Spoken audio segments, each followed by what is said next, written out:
Welcome to another edition of Frankly Green Bay, brought to you by Baumeister Soda. Today I got one of my faves. You've seen him around. He's one of the NEW piano guys, and he's a Mr. Mom. Ladies and gentlemen, Peter Hernet.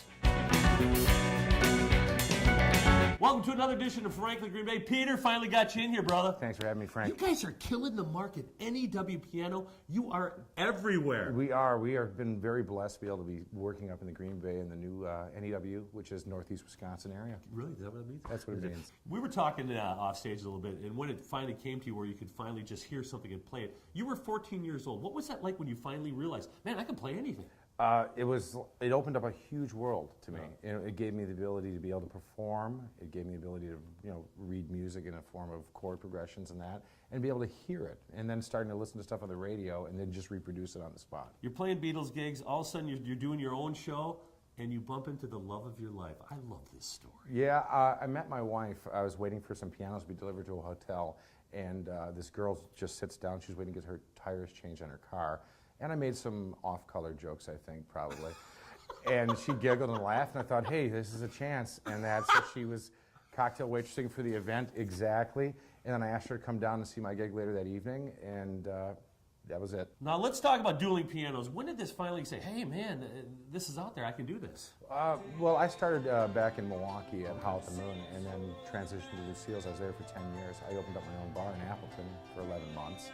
And then I met Dan Rafferty while traveling around, and Dan and I were going, wow, we're driving really far to play these gigs. It'd be nice to sleep in our own bed. So Dan and I just melded together, and we created this business that works up in Northeast Wisconsin. You and him, it's almost like, how do I say, salt and pepper? Is that kind of what it is? It's a good yin-yang. It's a good yin-yang balance. He's very focused on stuff where I'm all over the place. You are all over. Your comedy is different every night. That's the unique thing about taking the business and the show to a different place is we get to see different people, different venues. So you bring these grand pianos. What actually are they? Come on. That's a trade secret. It's a trade secret? You can't tell anybody? It's just, I'll tell you this, it's heavy. It's much different than showing up like I used to and just the equipment's all there. Yeah. We're moving that stuff every performance. Really? You don't have anybody hired to do that yet? Maybe the new Piano Guys 3.0, we can probably pull it off.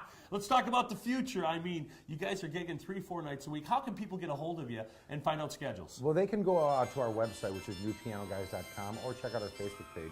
We've grown so much in the last year that we've added more pianos, another trailer, and we're starting to use some of the people I used to work with in the dueling piano business. And so you're seeing mixes. We're mixing. You can see combinations of Dan Rafferty and I, or myself and some of these other featured friends we're using. I want to talk a little bit personal. You, my friend, were on Family Feud. You and Steve Harvey are like this, aren't you? We are like that. Yeah. Tell me about that experience.